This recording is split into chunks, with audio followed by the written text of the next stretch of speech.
করছে।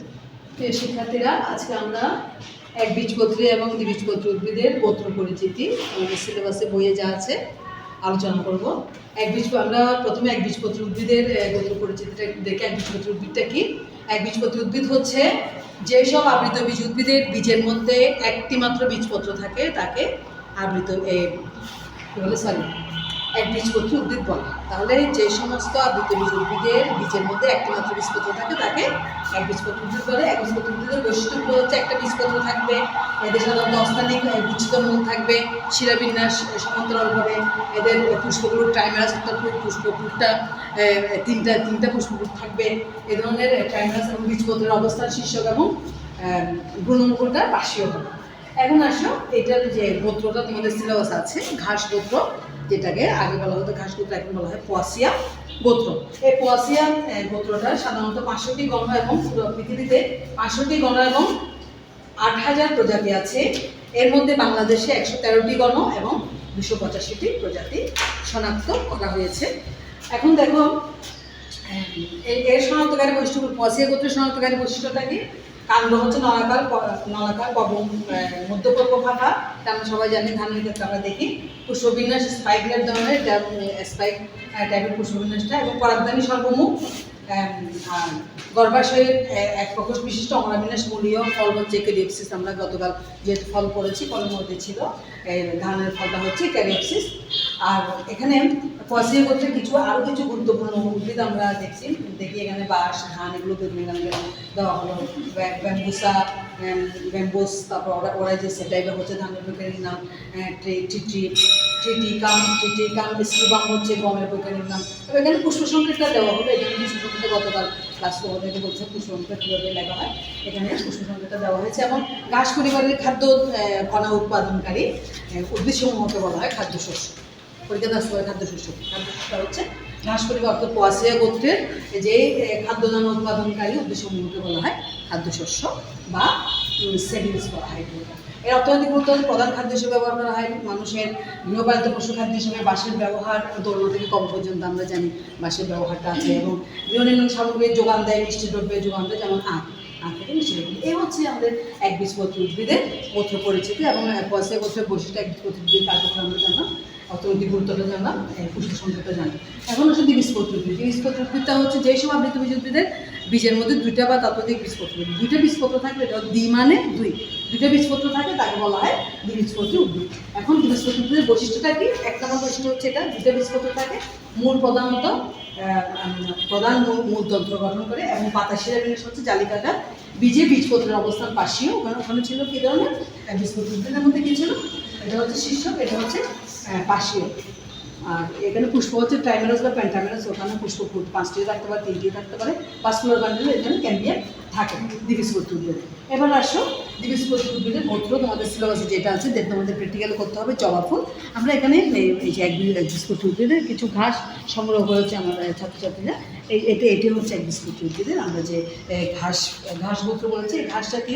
এই ঘাসগুলো হচ্ছে আমাদের একবীজপত্রী উদ্ভিদের।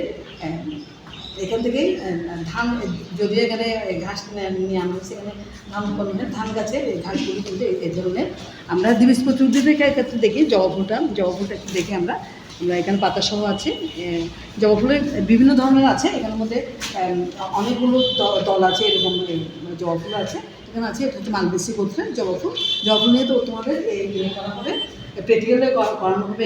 এখানে উপবৃত্তি, বৃত্তি, দল, পুংকেশর, স্ত্রীকেশর, গর্ভাশয় সব কিছু আছে এখানের মধ্যে। এগুলোতে পুংকেশর, দল, তাহলে পাতা সব কিছু আছে। এখানে দেখো এই জবা ফুলটার গোত্র হচ্ছে মালবেসি গোত্র।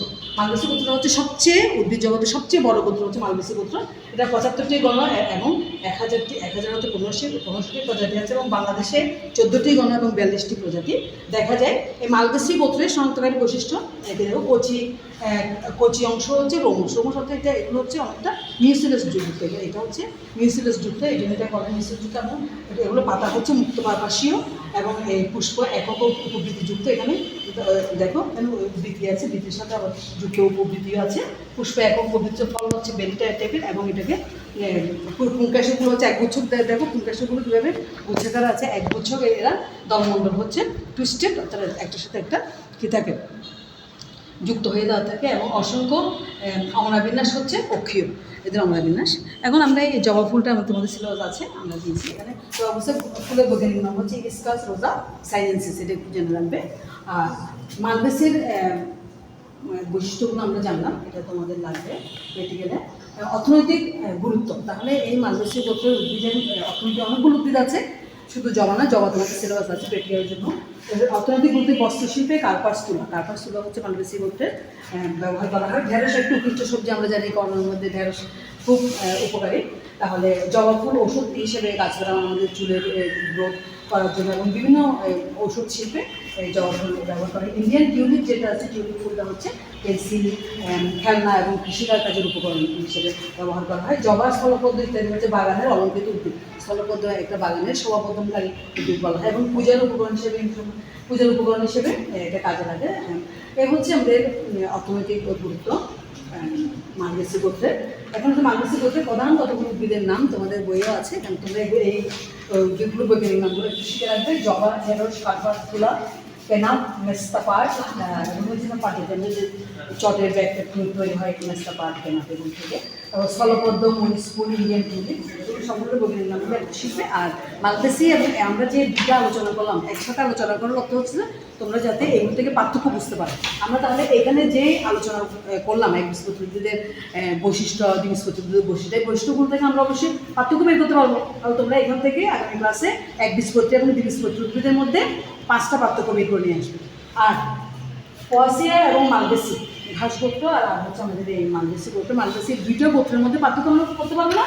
এই দুইটা শনাক্ত বৈশিষ্ট্য থেকে পার্থক্য করবো আমরা। তাহলে আগামী ক্লাসে তোমরা লিখে নিয়ে আসবে তোমাদের বাড়ির কাছে হচ্ছে মালবেসি এবং পোয়াসিয়া গোত্রের মধ্যে পার্থক্য, তুলনামূলক পার্থক্য একবীজপত্রী এবং দ্বিবীজপত্রী। এই চ্যাপ্টার থেকে আমরা অনেকগুলো ক্লাস করেছি। তাহলে আজকে হচ্ছে এটা শেষ ক্লাস, তোমরা একটু ভালোভাবে পড়বে, পড়াশোনা করবে।